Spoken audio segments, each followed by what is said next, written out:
নমস্কার বন্ধুরা, পিয়ালির রান্নাঘরে সবাইকে স্বাগত জানিয়ে আজকের রেসিপি শুরু করছি। তো চলো শুরু করা যাক।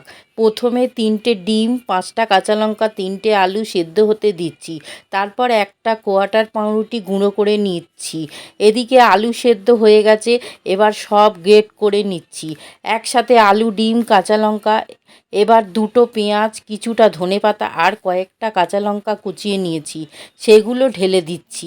এবার পরিমাণ মতো নুন আর ভাজা জিরে গুঁড়ো দিয়ে একসাথে ভালো করে মেখে নিচ্ছি। তারপর ব্রেডক্রাম্বটাও দিয়ে মিশিয়ে নেব।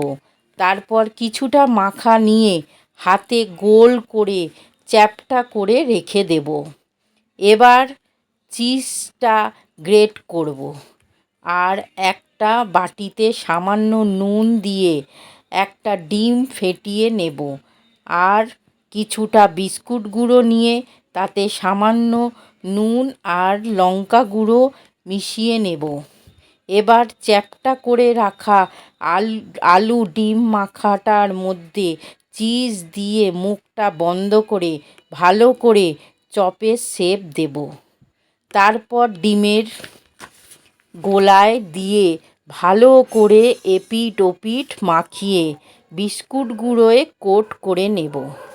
একইভাবে সবগুলো করে নিয়ে কড়াইয়ে বসিয়ে তাতে বেশ খানিকটা তেল দিয়ে তেল গরম হলে 2টো চপ ছেড়ে দিলাম। খুব কম আঁচে ভালো করে ভেজে নিলাম। এবার গরম গরম প্লেটে সার্ভ করছি কিছুটা শসা, পেঁয়াজ আর কাসুন্দি দিয়ে। দেখো কতটা সুন্দর চিজ দেখা যাচ্ছে, খেতেও অসাধারণ হয়েছে। ভালো লাগলে লাইক, শেয়ার, সাবস্ক্রাইব করে পাশে থেকো বন্ধুরা।